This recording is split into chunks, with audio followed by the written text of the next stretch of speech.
Hello, Star Wars fans. Hey, it's just been 3 days since Christmas 2020, and it was a busy season for us here at the North Pole. And today, the Star Wars news is primarily revolving around dust up that happened in Twitter. So we'll talk a little bit about that. Also, what's up with the gallery? Season 2 being just one episode. Very disappointed about that. And finally, just a bit of a review of the Mando Monday merchandise releases that were scheduled by Star Wars, StarWars.com, in concert with the folks at Hasbro and, of course, other, Lego and other merchandisers. So just an overall view of things. Park Outdoors, hello, welcome. Thank you for joining today. So just wanted to kind of chill out a little bit. Had a lot of fun with Josh's live stream this morning on the Dinner Nerds Live. I thought his topic was quite relevant as far as which hallway scene did you prefer most, or as he graded them out on those three different aspects. I believe it was hey, Second Street Marvel, Trinity, welcome. Thanks for the support. Appreciate you being here. So Josh had those three aspects that he graded them on: strength of schedule, impact, and cinematic experience. And generally agree with the outcome there. For me, I think the order would have been Luke, Maul, Vader, when you combine all three elements. And but hey, everybody has their own different flavor of those things, but just weighing them all together. And I think the most important thing is all three of those scenes are tremendous. They're all very good. And it's like picking between your favorite type of ice cream. You might have lots of favorites, but you got to pick one. So it might be tough, and your opinion might change on a different day depending on what your mood for the day is. So there's that. And then I think most people today are talking about the dust up with Pablo Hidalgo and with Star Wars Theory. I saw it come up on Twitter last night. Theory was looking for some info. Look, it's a bad look for Pablo Hidalgo on all fronts, and I thought Trinity did a good job this morning discussing the topic on Second Street Marvel. You should go check that out this morning if you haven't already seen it. But look, there's a certain freedom that folks have to be able to post whatever you want, right? But there's also some accountability for that. So what I mentioned in Trinity's stream is I'm sort of two minds, right? Part of me says he should be able to say whatever he wants to say. That's, and he shouldn't have to deal with repercussions over that, but because like you or I or anybody else might be, we would like some freedom with our social media, what we want to say, what we want to post. And we don't feel like our company should come back and tell us what to do. Look, I like Trinity, I have worked for a very large corporation before. And fair enough, guys, I see about the notifications. I set this one up about 30 seconds before the time. So the notification might be late. I was late on my side of getting it out there. So hopefully the notifications will go out soon and people start joining. But look, I worked for a very large corporation, and that company began a social media policy that said you could not post certain things in social media, or you might be held accountable for it. And I could see where that was headed, and I didn't like that they might not care for a particular thing. Hey, Callisto, I still owe you a mailing, and I will get it out when I have an opportunity. It's been a busy time. I've got the photo ready for you. I've got the photo mailer ready. I just need to put all the pieces together and get it in the mail, get it out to you. Appreciate that.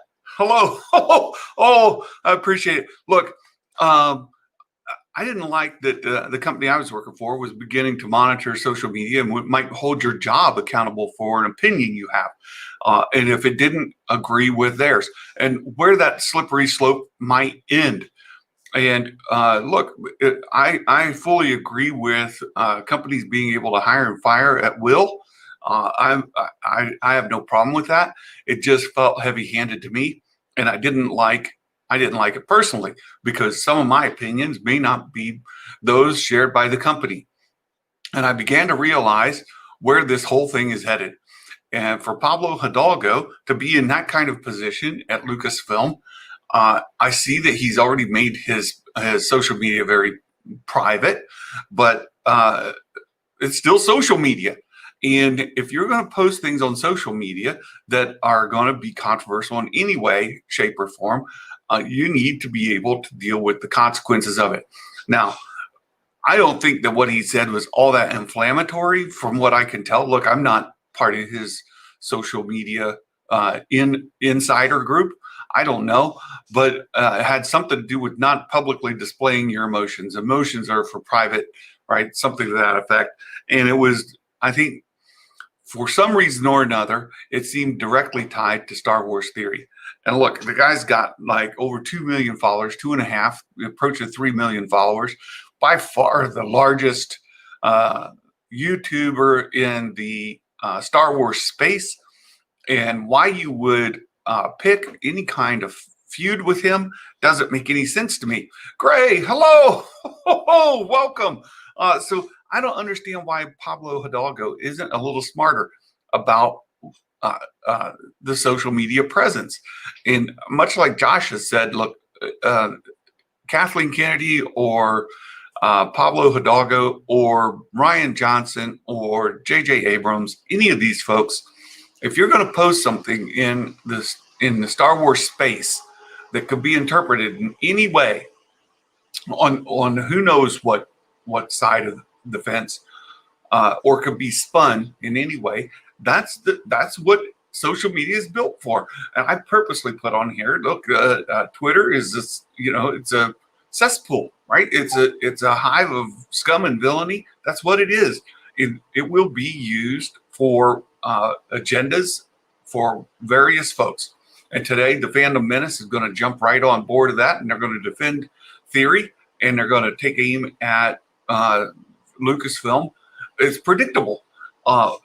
And if theory comes out and says something they don't like tomorrow, then they'll gang on him and they'll aim their venom at him.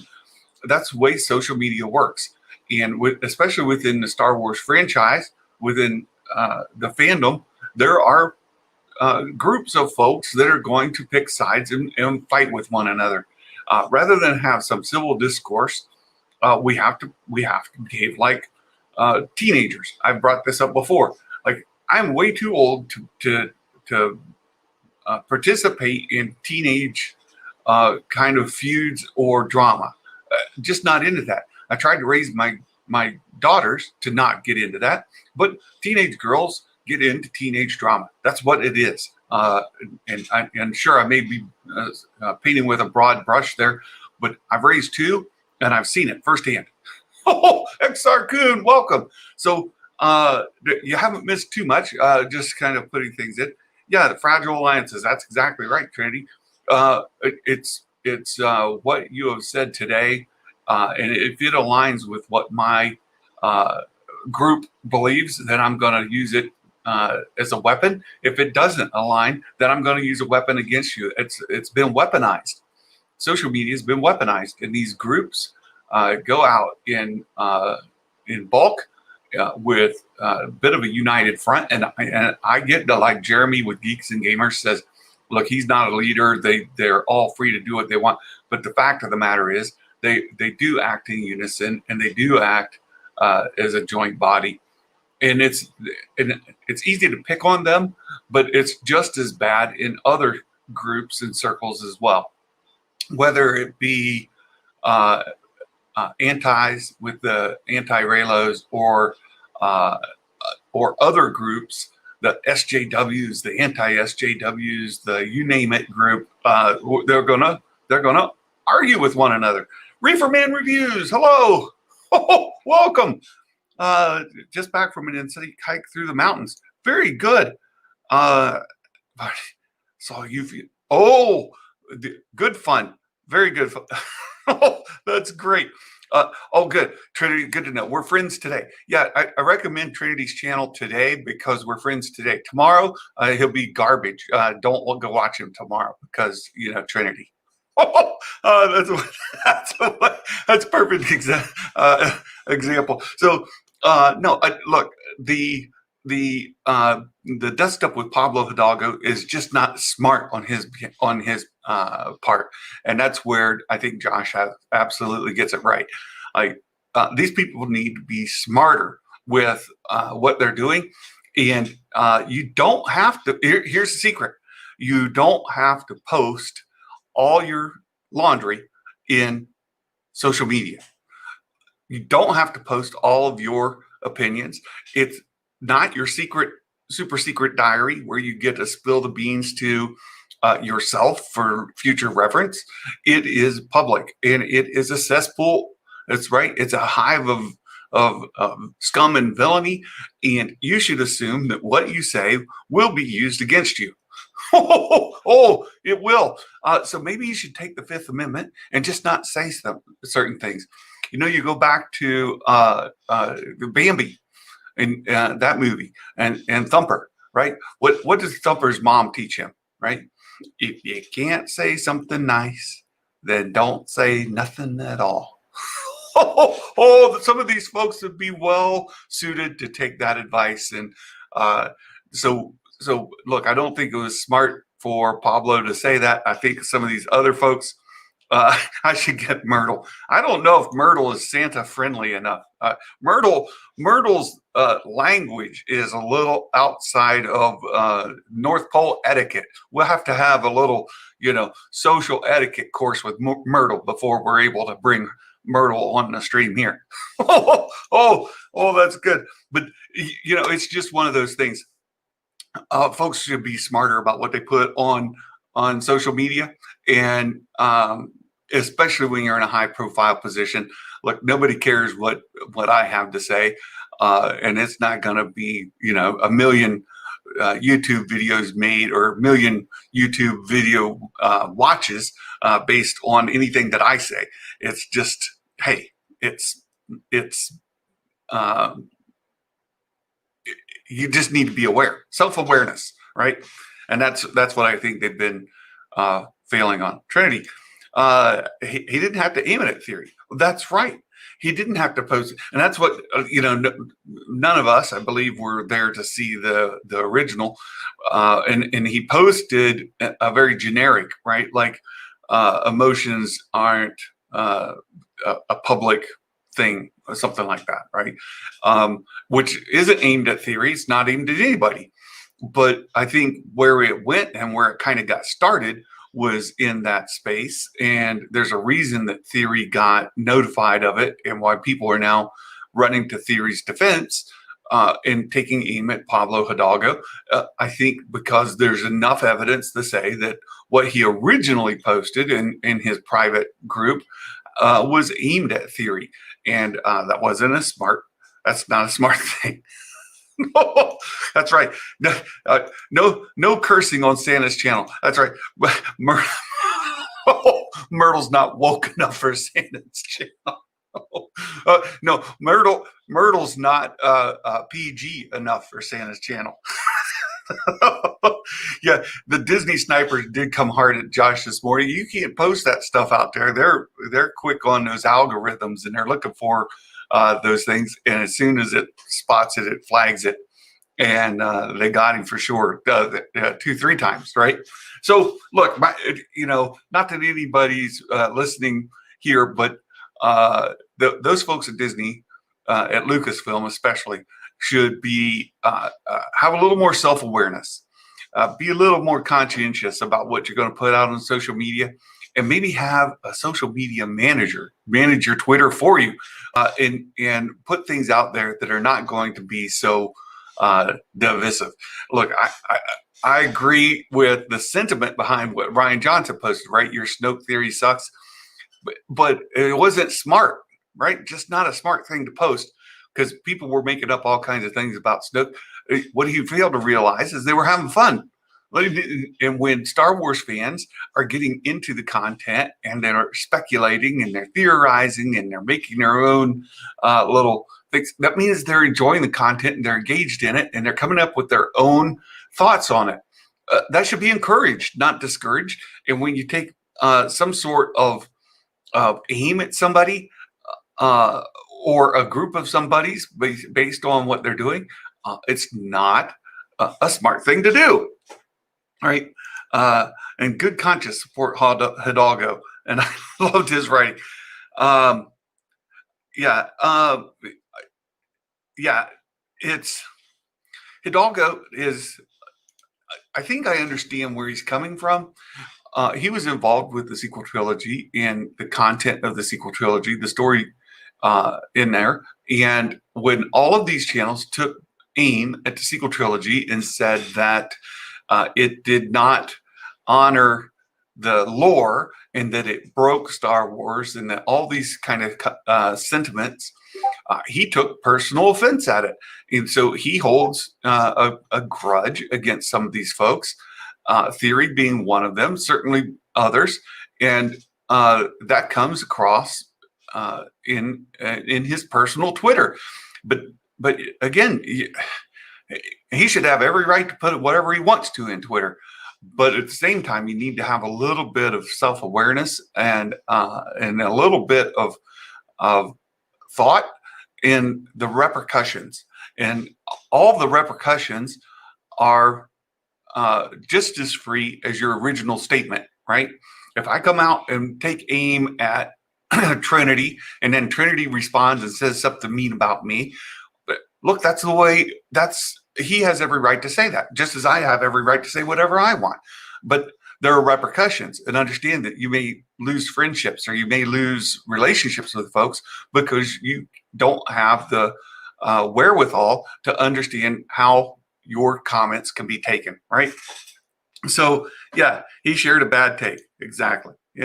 He did it in an ill-conceived manner. Not smart at all. So that's basically what I wanted to talk about in that space. Look, Pablo Hidalgo is probably a great Star Wars fan. His knowledge of Star Wars content is great, but his social media presence and his awareness, self-awareness when it comes to social media posts, and understanding the format and the forum and the way that the fandom is going to respond, there needs to be some self-awareness there. And I just don't see that existing within the Lucasfilm story group as a whole. And they seem to be doubling down on things. And we saw it with Gina Carano. We've seen it with Pablo several times. We saw it with the list just goes on and on, right? Right. Yeah. I'll time you out, XRQ. Look, I need to go in and set some of you guys. Jonathan Velasquez, hello there. Welcome. I need to go in and set some of you guys as mods on my channel. I've been meaning to do that. So let me get in here this morning and see if I can get in the studio and give you some of you guys some riches. Some of you guys deserve them. You're here. You're supporting me all the time, and I really want to just show my appreciation for you all being here. So let's see if I can get in here. And not there. I got to find it. Just a second. I'll get there. Where's the? Oh, there you go. We go in here. You know, it'd be nice if StreamYard let me give that. StreamYard only lets you do the negative things, put them in timeout and block, but it won't let me go in and it won't let me go in and like promote people. So here we go. No, not made for kids. Save. All right, let me get in here. There's Gray needs to be promoted. We'll promote Trinity, and we'll promote our good friend here. Even though, even though you pick on me all the time, I'm gonna still promote you there, XR We're gonna give you that as well. So there, I'll just keep that open on the other side. Just for Trinity. So there you guys go. I really appreciate you all being here. So what's up with the gallery season 2? It's one episode from all indications. Look, I watched it last Friday, and my assumption was it was one of 8, and it was an overview episode.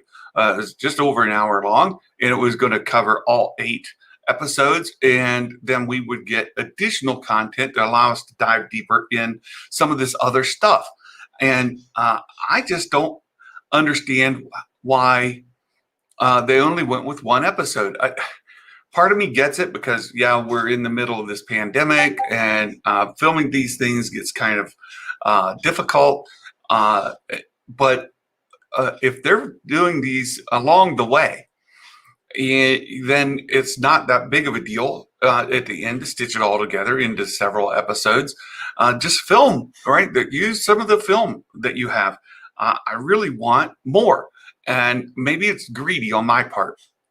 Maybe it's greedy on our part to want more, but I enjoyed season 1 so much, and with season 2, you could definitely tell that there was some improvement in the technology, and I wanted to dive a little bit deeper into that because in season 1 they showed us how they came up with the volume, or the what's the other term they use for that, but they talked a lot about how they developed that technology, and in season 2 it jumped.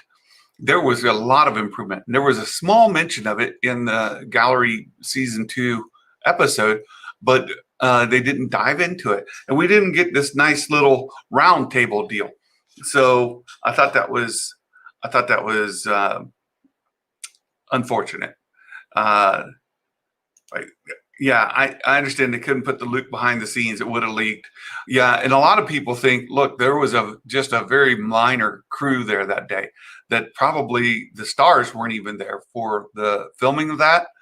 And they never knew that he was there. They did them separately, filmed everything distinctly, and you notice there's not any real dialogue between Luke and the other characters. There's a little bit there with Din saying, look, he doesn't want to go with you, and then Luke says he wants your permission, but that didn't even require that they necessarily tell him who he's talking to. Just that, hey, somebody shows up, and here's your dialogue, right? So it might have been that much. Yeah, I thought there was going to be more. I'm still holding out some hope that that people are wrong and that there will be more episodes, but it seems like there's only going to be one. There's only going to be one episode. Jonathan, the episode 1 was made by a third-party company, so any information given to them was potential leak source. Understand. No, that's probably true, Jonathan. No shovels for you, XR. It's too much power. With power, with absolute power comes corruption. And we just can't afford to corrupt you any more than you already are. Oh, that's good. John said every casting leaked. They played Luke because with Grogu, no extra chefs in the kitchen. Yep. There was a skeleton crew. Yes, exactly. Need to be extra careful with leaks. And I thought this season they did a really good job as a whole, all the way through. The season we were very, very light on details, except for the Ahsoka episode. The Ahsoka episode pretty much leaked the entire thing, but the rest of it was really, really small. Let's see. Jonathan. Well, let's remedy this for you here, Jonathan. We'll add you there. There you go. There you go. No, we've got some good folks here. I think we've got everybody. We got everybody accounted for. So, yeah, they were extra careful with the whole season, and I think the volume has allowed them to do that. Being able to shoot everything on set and inside keeps the like from shooting schedules. Only travel schedules. You see people show up at different places, and the nice thing is by them building these multiple sets in different countries, now they can control even, if you've got people flying to London, for example, then and show, like, a lot of times they'll catch actors showing up at a shoot, and that's how they know that a certain actor is going to be in a certain movie or scene, and they'll get photos. But with everything being done indoor, you don't get these long lens photos taken and leaks given. Even that we've seen some of that in the Marvel leaks, right? So people who live nearby say, "Oh, look, they're building something over there for Shang-Chi," and so they take a picture of it and it leaks out, and then people start breaking down those set photos. Well, if everything's indoors, you don't get that kind of thing happening. So there you go. Let's see. Do you think they had to shoot the Rodriguez episode outside because the volume was already in use for something else? They touched on that in the gallery season 2. They were talking about how just the scale of it was too big to put inside the volume, so that's why they went outdoor. I'll say something else about this episode. This season of the gallery is there's a good bit of spin involved. They are spinning things. If you notice in that episode, there is a lot of content with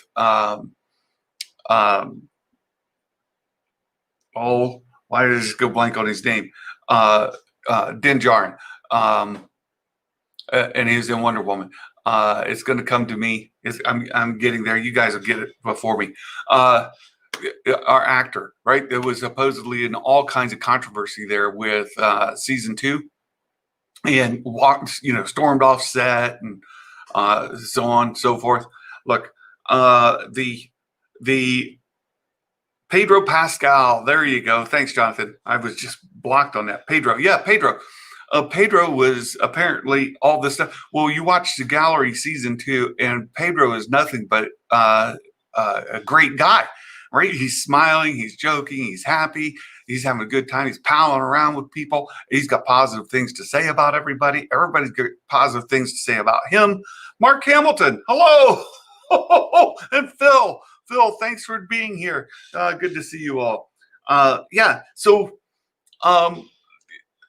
Pedro came across in the gallery season 2 as a very likable, very congenial kind of guy.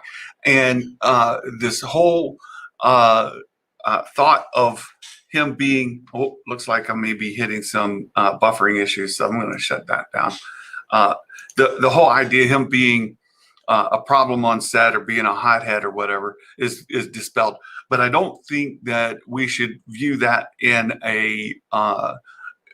isolation either, because certainly they put some of that stuff in there to dispel those rumors, but it doesn't mean that it didn't happen and that there wasn't some argument that took place. So I would just say, understand that it is what it is, and that they had complete control over the message they wanted to send out. And that message was that there's harmony on set and everybody's having a great time. And you saw that through the directors. You could see it in everybody, right?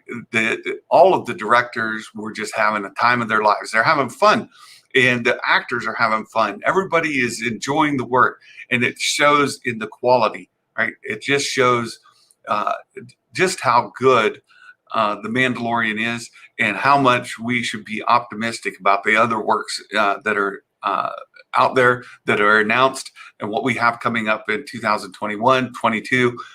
The future is extremely bright for Star Wars fans, and all of these rumors of discord that so-and-so hates so-and-so. It is a bunch of teenage drama. Again, I want to go back to a comment I made earlier. Teenage drama cropped up for clicks on social media or on YouTube. Look, sensationalism sells. And if you can hype this stuff up as some sort of feud and get people to go click your video because they want to catch the latest tea, then you can get more clicks, more views, and more revenue. And I don't think that it's sustainable over time because your credibility begins to wane. And if you can't own up to those things, then it's just going to hurt your brand over time. And a perfect example of that, displayed in a positive and negative, is Josh Lucas in Den of Nerds. Look, he took some takes and had the wrong information, went with it, and then he owned it. Came back and said, hey, he misread some stuff. He misinterpreted some stuff, and he just didn't do his due diligence in some cases. The guy owned it straight up and shares information in a very consistent manner that makes him more credible. On the flip side, you have Grace Randolph, who's out there making bad takes, sharing information that out of full context, but doubling down. And it's not to say that she was 100% wrong. It's just that perhaps when she says, look for a big tonality change in the second half of season 2, and it doesn't happen, she doubles down on it and doesn't say, well, okay, it looks like my information was incomplete. I still think something happened, so on and so forth, and give some details, but own what you did wrong. She doesn't even do that. So that's great. They all seem excited about they were career. Yes, exactly. I love Bryce Dallas Howard.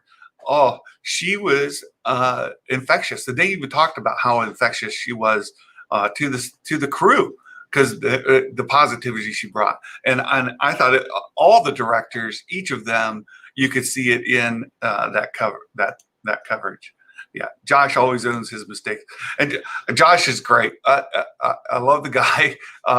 He's super busy. He's doing great work, and you gotta give it to him when he owns his mistakes. Well, I don't always see eye to eye with him, but at the same time, he's doing good stuff over there. So, lastly, and I wanted to get onto the review of the Mando Monday merch campaign. StarWars.com. It went out today just to make sure. Mando Mondays was scheduled to run just prior to episode 1. Mike Porter, and welcome. Thanks for your support. Appreciate you being here. And we've got XR Coon back. Christmas was very busy here, Mike, but it was good. It's one of those where you don't want to go back to work because you're enjoying the time so much. So going back to work today was a little tedious, but that's good. Yeah, random thought. Sir Nerd-a-Lot, highlight to just say hello. Thanks for being here. Yeah, so look, the Mando Monday merch ran through the season, started just before season 2, episode 1, ran through the chapter 16 and season 2, episode 8. There are highs and lows. Certainly, Hasbro and Lego had some merch ready to release. We had other stuff released as far as like the virtual environment, the game that they had, clothing. There's all kinds of different things. Hawks Holocrons, hello there. Welcome. Thanks for your support again. Hey, the merch was high and low. Overall, I would rate it a poor grade. I would give them maybe a D because while they did do it every week, they had new merch every week. I think largely they missed on a lot of opportunities, especially with Hasbro and Lego. But even some of the other merchandise folks there's a lot of previews. There was a lot of concept art released. and even in some of the cases, you couldn't even pre-order. So not only could you not buy the merch, but you couldn't even pre-order the merch. And a large majority of what that did sell was through pre-order merch. That's not going to come until sometime 2021. And I just think that that's really a miss on the part of our merchandise retailers. And to be coordinated and highlighted on StarWars.com, here's a chance for you to, cash the checks, just deposit the money. And I think that largely they missed. You couldn't get things in November for the holiday season. It's all coming out in 2021. A lot of stuff spring, summer, or even late 2021. And while I understand that there are certain issues with production lines and getting things manufacturing took a hit. At the same time, here's an opportunity. The sales are strong, the demand is strong, and you have an opportunity to make good out of bad, and to get folks working who need work, to get people back at their jobs who need to get back to work. And I think largely they missed. And so I give them a D. Not a complete fail, but they certainly have a long way to go to get a passing grade. You should have always been able to pre-order. The previews were complete fails. Don't give them any credit for those at all, because look, when are they going to come? When are you going to be able to pre-order? And even the pre-orders should have been something that we're going to start being fulfilled quickly, not something that's going to be pre-ordered for 6 to 9 months out before they start shipping. And then many things that I ordered are still being back ordered and pushed and pushed. I've mentioned this before. Target and Walmart both have pushed my shipping dates multiple times. Walmart is now giving me a credit to buy more stuff because it's just so bad, right? I just realized, is the moderator a moderator? I don't think I saw a wrench. The moderator. Oh, I didn't see the moderator here. Oh, I don't know. Maybe I missed it. So Mando Mondays, pretty big miss for me. Let's see. I do want to catch Mike Porter while I'm here, and let's see if I can get him in here real quick. So, what are your all's thoughts today on all the topics we've discussed? Anything? How was Mike Wu-Tang Wells? Good to see you here, Russell. Thanks for joining. Let me see if I can get in. I want to get in here into the control room and see if I can give out a couple more moderator wrenches here. Let's see. Here we go. Moderator. And you get a wrench, and you get a wrench, and you get a wrench. I feel like Oprah today. Oh my goodness. So Christmas was good. It was really good, Russell. Thank you. And I trust that you and XR got plenty of coal for the year. You do better next year, and maybe we can put you on the nice list. Just having fun. No, you guys are great. And I love the discussion that you bring to the table here, and the fun that we all have. And you get Mike Porter going sometimes too. So that's all good. Tons of coal. Yeah, very good. Very good. So look, I had a great Christmas. We had some family. For the very first time, I went and did a visit to a family on Christmas Eve. And that ended up being a lucrative deal.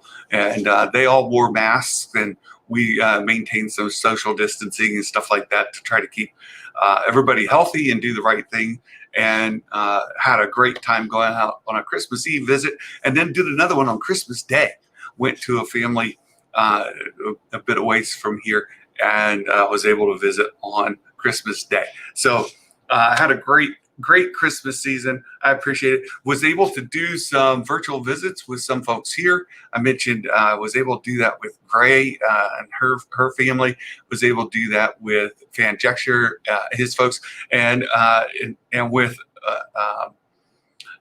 there's a few other folks that kind of snuck in there, and I wasn't sure in some cases if they were the followers here or not, because it didn't tell me if they were coming there. But I got a lot of Star Wars folks involved, and I thought, oh, I wonder if these folks are supporting based on our jingle ring. And of course, Mark Hamilton was able to visit with his family as well. So it was all great, all great. So there you go. First time with a ring. Oh, I got to be first. I can't believe it, Mike Porter. You know, somebody on here likes to say that you're their favorite porter. But if they didn't wrench you, and I was the first to ever wrench you, then who it truly values you as their favorite porter? I'm just saying, maybe Trinity is behind the ball. Maybe you're not his favorite porter. I don't know. Oh, there you go. So there you go. Shots fired, Trinity. That's good fun. Oh, you guys, it almost didn't stream today. I'm so glad that we did. And it's a nice sea of blue. Yes. It's good to see you all. Trying to work out some streams with some other folks. We had 2Med2, Star Wars Network, talking with them. I was chatting this morning with somebody in Josh's stream, trying to get set up with them. And we'll try to collaborate with some more other folks to just have these discussions. And I know it was mentioned here, maybe Trinity and I could do a discussion sometime. And Gray is a great friend. Maybe we can do something with Gray at some point. Will Morgan, hello. Welcome. Thanks for your support. So almost everybody. I went out this morning and just started handing out wrenches to everybody. The wrench fairy came and started delivering wrenches. So, well, I just appreciate so much the regular support I get. I had to log out because we were kind of filling the stream with having YouTube up at the same time I'm running here in StreamYard. So we'll do some more wrench gifting as we go. That's it for today. Hey, so try to do some collaboration with some other folks. Get on here. There's a topic that I am putting together. Started working on a bit of an outline through the holidays. I want to talk about Luke Skywalker and where's his character arc. What is his character arc, and have they retconned him? Are they putting him on a path to make the sequel trilogy non-canon? Are they working? Is the Luke Skywalker we saw in the chapter 16 not the same character that we get in the sequel trilogy? Can you get from A to B? All of that kind of idea. And are they at odds with one another? And there are some folks out there making an argument that says that the Mandalorian and the Filoni verse is erasing the sequel trilogy from canon. And is that true? I don't know. Let's talk about it. So I'm putting together some thoughts, an outline, and I really want to do my homework. I don't want to just come out here and shoot off the hip as I normally do. I want to put together some good content for you all that is researched, and we put some thought into it. And rather than just say, oh, I hate the sequel trilogy, so the Filoni verse is retconning it, or I love the sequel trilogy, so that means that everything supports it. I don't want to do either. So there you go. Oh, you shaved your beard, got a haircut. Well, it's almost time for Santa to get a little bit of a trim. The Santa season's rough on the beard, and does a lot of damage with all the product put on it to shape it and make it look nice. So you're going to see a different looking Santa here in a few days. It'll still have a nice long white beard, but it's going to be considerably shorter, and it'll look a lot better. So, so we have that coming. You know, I agree with yeah. Look at Santa stirring the pot. I agree with you, Patricia. Erasing the sequel trilogy would be a stupid mistake, and I get what people say on both sides of that. As all of you probably know, I love the sequel trilogy, and I don't want to see it retconned or put out of existence. But I also see the other side of folks saying, "Oh, look how much money they can make if they remake the sequel trilogy for fans, like in a Filoni-verse kind of thing, and just bypass it and create a different timeline." I think that would be terrible. I don't think it would be helpful at all for the fandom. While they think that it would be, I don't think that it would, because it further cements the divide. So what you don't want to do is to create two paths that cement a divide. And I get where they say, sure, go ahead and create two paths so that you have content for both, and everybody can be happy. Maybe, but more likely is my path's better than your path kind of argument will happen, right? So to the old song, right?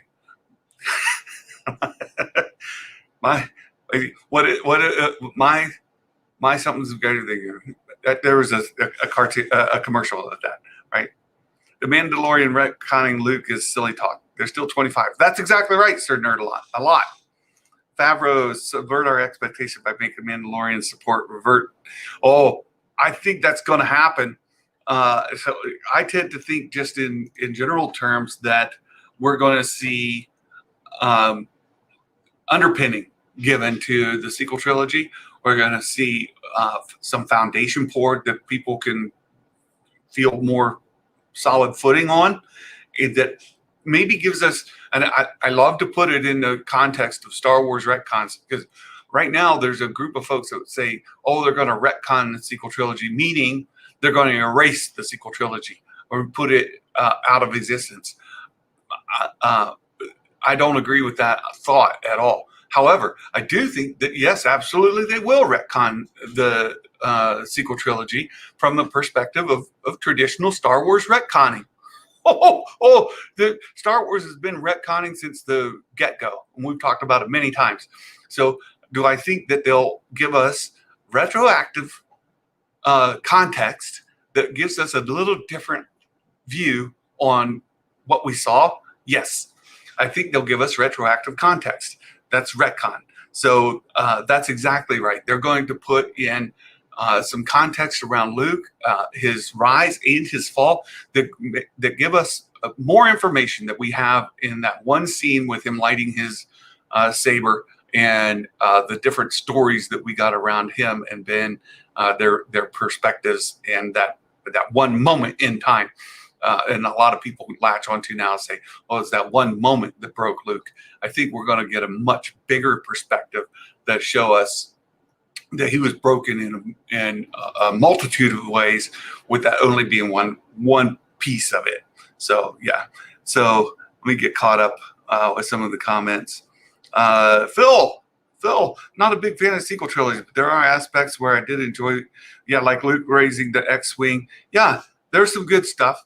I think for everybody, and I think once they put some other context around it, it'll be easier to take.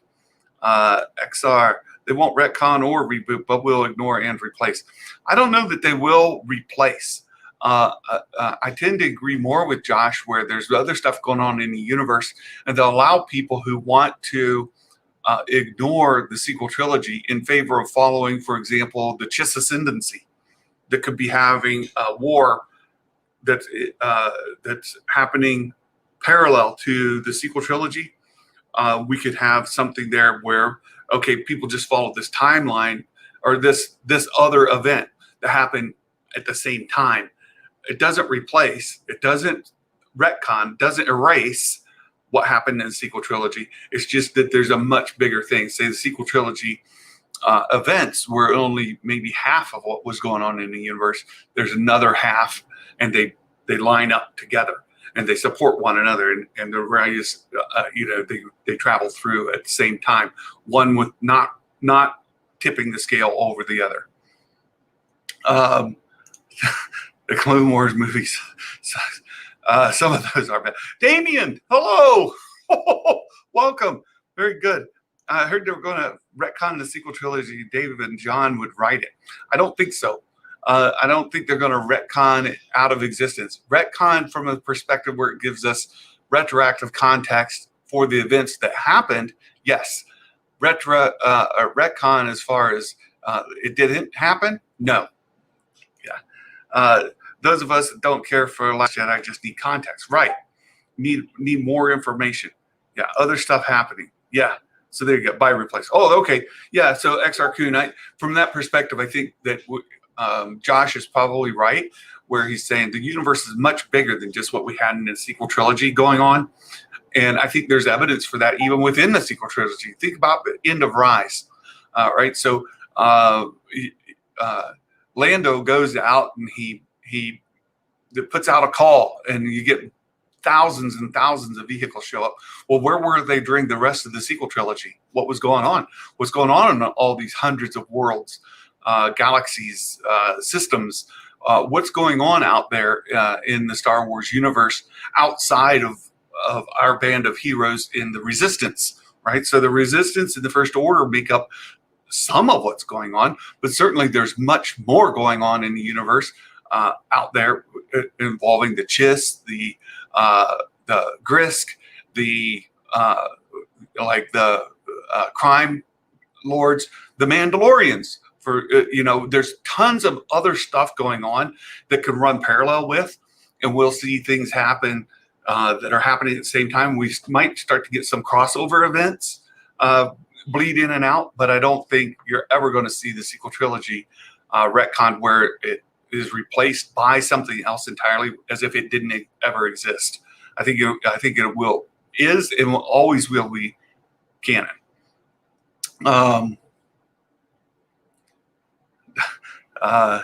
In Dave we trust. That's right. Wouldn't it be awesome if we had a Mandalorian theme park instead? Oh, Gray, you know what I wanted? And this is Santa's dream. Like if this is one of those what ifs. If I had unlimited resources and the right kind of access and authority, I would have just redone Epcot. The Epcot ball would have been resurfaced as a Death Star kind of globe, and inside of that, you could have replaced the ride with a ride through the Imperial. You could have had a story going on there as you're going through. You got different things going on. You could have been purview to some different, behind the scenes stuff, and then Vader talking to the Emperor, or different kind of scenes. And then each of the worlds around Epcot could have been a different planet, right? So you could have gone through all of these different planets that were featured in different movies and met characters from each of the Star Wars movies or eras going through there, and it could have coexisted as you go around Epcot. For me, that would have been tremendous, because Epcot is fine and all, and there are people who love it, but boy, wouldn't that be a Star Wars fan's dream to redo that? That would have been awesome. Yeah. Damien, no. There you go. Short answer, no. Nope, don't want more of that. I think the World Between Worlds is Pandora's box that they already opened once, and you want to close that thing, lock it, seal it, and never open it again. That's how I feel about it. Crossover with Deadpool. Well, the retcon Expungifier. Oh, I would not put it out of a possibility that it wouldn't show up in a Deadpool movie, but there's that. How weird is it Boba Fett missed running into Luke, and he's sitting there outside, daring him pull up and outside. This word's not making sense to me, but yeah, how is it weird that Boba Fett missed running into Luke? Boba Fett missed running into Luke. Right. Because Boba Fett left, right? So in chapter 16, I brought this up last week in the deep dive review. Where was Boba Fett? Right. So during the whole attack on the thing, once he jumps out, right? He does his job. He jumps out, and they do the attack on the vessel. He never comes back. It would have been handy for him to come back with the Slave One and start picking off some of those Dark Troopers when they were jettisoned out of the airlock into space. That would have been nice. We could have had him involved. We could have also had him come in, kicking butt with Din Djarin, and a bigger fight where he's actually part of the action. Boba Fett in chapter 16 is chumped again. So we get this great episode in the tragedy where Boba Fett is built up as a heroic warrior. And then in chapter 16, Sasha Banks' character goes toe-to-toe with him. She has better moves than him, and she drops him on the floor a couple of times, and they end up flamethrower to flamethrower at each other. And then after that, Boba Fett is chumped. He leaves. He doesn't come back for the fight. He doesn't get involved with any of the action. And we see him again in the post-credit scene with oh shoot, now I can't remember her name. But she does all the work again. She comes in, she shoots everybody, she takes care of the business. All he does is sit on the throne. He doesn't do anything. The guy was chumped again, and a lot of people aren't picking up on that. But think about Boba Fett's story in chapter 16. Yeah, Galaxy's Edge should have been Coruscant. It could have been. I see what they were doing though. Coruscant would be pretty tough to do within the park itself. You would have had to maybe pick a smaller place. Coruscant being the city on top of city and just so big, I don't think it would have worked. Galaxy's Edge needed to be maybe Tatooine. Could have made sense, but Coruscant, I don't think so. Phil, I hated when Rey took the name Skywalker. Undermine what Leia told her. Don't be afraid of who you are. I partially agree with you. I think she should have stuck with just Rey, but owned it, right? So in earlier, when she was asked her name, she would say Rey, and they say Rey who. And she kind of said it in a way where she didn't know her heritage. She should just say just Rey, and it was sort of a diminished undertone, right? Understated. But she could have just owned it. And they said Rey who. She could have said just Rey and been really positive and like owned it. That she's just Rey. She's not a Palpatine. She's not a Skywalker. She is herself. And just doubled down on that I don't have to be a name. All right. I don't have to be a Skywalker, and I don't have to be a Palpatine. I could just be me. I could be just Rey. That would have made me happier, but that's me. You have elves. Of course I have elves, Next Arcade. Fennec Shan. That's it. Fennec Shan. You guys got it right. Let me get back up here. Who said the elves don't get paid? You assume too much. Where that's JWs for that, right? Right. I've had to deal with labor disputes before. Let's put it that way. Do you think Rogue Squadron would take place after TROS? There's a problem with it taking place after TROS in that the X-Wing model in the logo is pre-TROS. So if it's after, then they've got the logo wrong. So no, I don't think so. I don't think that's something they would have just let go or oversaw. And by the way, hello, Bacosta. Welcome. Yes, I love Dobby. Non-canon crossover at all the parks. Yeah. Seismic charge. Yes, he could have seismic charged it. That's right. Watch him pull up and leave. Yeah, right. 3D printer. Ooh, Mark. Ooh, 3D printer. Ooh, you're going to compete with Hasbro and getting merch out. Or you could probably print stuff faster than they can make it. Rogue Squadron to take place after. I don't think so. We'll see. I look for more information, but the information we have at this point is a little bit contradictory, but saying that it takes place after what, right? And that's not specific, and it can be interpreted different ways. But that logo is a problem. You gotta kind of get past that logo, and that's tough. Fanjecture, yeah, you guys got it. They're saving him for the book of Boba. Yeah, he's resting up. He's got his own story coming. I do think they'll use it, but a lot of people aren't talking about how he got chumped in Chapter 16, underutilized, and he just jumped out and then was gone, and he didn't come back for the whole thing, the whole ordeal. He was gone, and then Fanjecture does all the work for him back on Tatooine. Ridiculous. Imagic Galaxy Edge was Coruscant Underworld. I still have trouble with that just because of the scale of it, right? Coruscant being this capital city that's 100 stories tall, and you're going to walk into a place in Disneyland or Disney World that's only a portion of that. It's going to be tough to sell, right? So I think that'd be tough. I would have been more okay with her saying I'm Rey. Right. Doesn't matter. Yeah, exactly. I'm with you. Do you think we'll ever see them taking existing digital assets and locations from the movies, reusing them Disney Plus? Oh, yeah. I don't see a reason why they wouldn't. No, I'm with you. Absolutely.